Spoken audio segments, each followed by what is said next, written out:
বরবাদকে কি ছাড়াতে পারলো প্রিন্স? বরবাদের মোশন পোস্টার থেকে কি ছাড়াতে পারলো শাকিব খানের আরেকটি সিনেমা প্রিন্স? রীতিমতো বরবাদ যেই গেটআপে সেই আঙ্গিকে এসেছে, সেই আঙ্গিকে কিসে, সেই অ্যারেঞ্জমেন্টকে কি ওভারটেক করতে পারলো প্রিন্স, নাকি গতানুগতিক মোশন পোস্টার হয়ে গেল?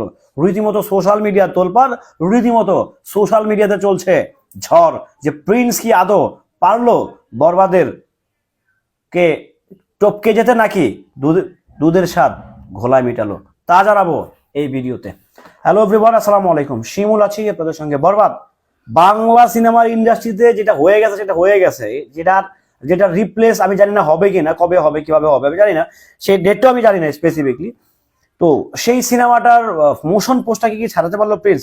দেখেন, আমি একটা কথা বলি, প্রিন্স হচ্ছে একটা সিনেমা, ওকে, বরবাদ হচ্ছে আরেকটা সিনেমা। সো প্রিন্সের সঙ্গে বরবাদের যেরকম স্টোরি মিলবে না, সেট ডিজাইন মিলবে না, তারপর হচ্ছে লুকস মিলবে না, মানে কোনোটার সাথে কোনোটা মিলবে না। সো সেই জায়গা থেকে প্রিন্সের সঙ্গে বরবাদকে কেন কম্পারিজন করা হচ্ছে? হ্যাঁ, প্রিন্সকে আপনারা বরবাদের সঙ্গে তখনই কম্পেয়ার করতে পারবেন যখন প্রিন্সের কোনো ভিজুয়াল কন্টেন্ট, কোনো ভিডিও কন্টেন্ট আসবে, যখন হচ্ছে একটা টিজার আসবে, ট্রেলার আসবে, যখন মূল সিনেমাটা হলে রিলিজ পাবে, তখন কি আপনারা সেটা কম্পারিজন করতে পারবেন যে না ঠিক আছে বরবাদকে খেয়ে দিছে প্রিন্স, কিংবা বরবাদের ছিটাপটাও পায়নি প্রিন্স, সেটা আপনারা হলে গিয়ে বলতে পারবেন। বাট আগাম ভাবে মোশন পোস্টার দেখে যেভাবে জাজমেন্ট করছি আমরা, আসলে সত্যি কথা সেই জাজমেন্ট থেকে আমাদেরকে বেরিয়ে হতে হবে। দেখেন, আমি দেখলাম যে প্রিন্সে একটা ইউনিক কনসেপ্ট ছিল। সেটা কি? সেটা হচ্ছে যে মানে গিটার, মানে একটা মিউজিক টাইপের মধ্যে একটা একটা একটা মানে একটা পিস্তল কিংবা একটা হচ্ছে যেটাকে বলা হয় গান, সেই গানটা ধরা হয়েছে। মানে এটা কিন্তু একদম টোটালি একটা ইউনিক কনসেপ্ট, যেটা হচ্ছে আমরা বাংলা সিনেমায় দেখি নাই। যেই ইউনিক কনসেপ্টটা শাকিব খানের প্রিন্সে ঢুকে গেছে, কিংবা আবু হায়াত মাহমুদ, প্রডিউসার শিরিন সুলতানা, তারা হচ্ছে ট্রাই করছে বিভিন্ন কিছু দেওয়ার জন্য। বাট এখন একটা মোশন পোস্টারকে কেন্দ্র করে আপনি তো টোটাল সিনেমাটা জাজমেন্ট করতে পারবেন না। টোটাল সিনেমাটা জাজমেন্ট করতে হলে দেখতে হবে তার হচ্ছে ডিজিটাল কন্টেন্টগুলো, তার ভিডিও যে কন্টেন্টগুলো আসবে সেগুলো দেখতে হবে। অ্যান্ড হচ্ছে যে ফাইনাল যে ফিনিশিংটা, মানে সিনেমা বিগ স্ক্রিনে গিয়ে সেটাকে আপনাকে বিশ্লেষণ করতে হবে। আদারওয়াইজ আপনি একটা পোস্টার থেকে তো বলতে পারেন না যেটাকে হ্যাঁ হ্যাঁ। তবে আপনাদের সাথে আমি সম্পূর্ণভাবে একমত, মানে বরবাদের যে ভিউজুয়াল, বরবাদ যেভাবে মোশন পোস্টার লঞ্চ করছে সেটা প্রিন্স করে না। প্রিন্স একটা হবেও তো না ভাই ওইরকম। কেন হবে প্রিন্স একটা বরবাদের মতো? আমাকে বলেন, প্রিন্সেরটা বরবাদের মতো কেন হবে? হইতেই হবে? প্রিন্সেরটা কি বরবাদের মতো হইতেই হবে?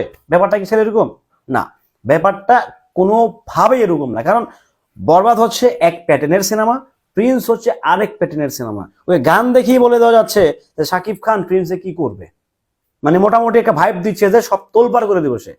সো বরবাদে কিন্তু সেই ভাইবটা ছিল না। বরবাদে ভাইব ছিল যে না, সে একজনের জন্য সবকিছু ধ্বংস করে দিবে, এবং কি করে দিছেও বরবাদে।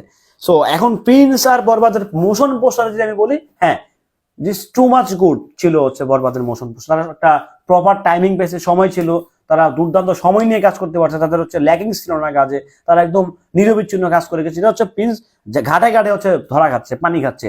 আমি বলবো যে এটা হচ্ছে তাদের, এটাকে বলা হয় প্রফেশনালিজম। আপনি যখন একটা কাজ করবেন তখন definitely plan A B C D, যেহেতু আপনি একটা বড় মানে বিগ স্ক্রিনে আসতেছেন, সো আপনাকে এই প্ল্যানগুলো ভেবে রাখা উচিত যে আমি যখন ভারতে ফেল হবো তখন আমি শ্রীলঙ্কা যাব, যখন আমি শ্রীলঙ্কায় ফেল হবো আমি তখন থাইল্যান্ড যাবো, মালয়েশিয়া যাবো, আমি সিঙ্গাপুর যাবো, আমি অলরেডি দেশ চুজ করে রাখবো না। বাট না, তারা একটার উপর ডিপেন্ডেবল ছিল যে না আমরা ওখানে গিয়ে শুটিং করে চলে আসবো। বাট তারা যদি সেইটা অ্যাপ্লাই যদি হতে পারতো তাহলে এতদিনে প্রিন্সের অলমোস্ট অনেক কাজই শেষ হয়ে যায়। বাট তাদের plan A B C D ভাবা ছিল না, তো হুট করে হচ্ছে শ্রীলঙ্কার ডিসিশনটা নিতে হচ্ছে তাদেরকে। সেদিকে যেতে চাই না। এখন আমি আশা রাখছি ডেফিনেটলি ভালো কিছু হবে, দুর্দান্ত কিছু হবে, দারুণ কিছু হবে, এটা আমি আশা করছি, এটা আমার প্রত্যাশা, আমার কামনা সেটা।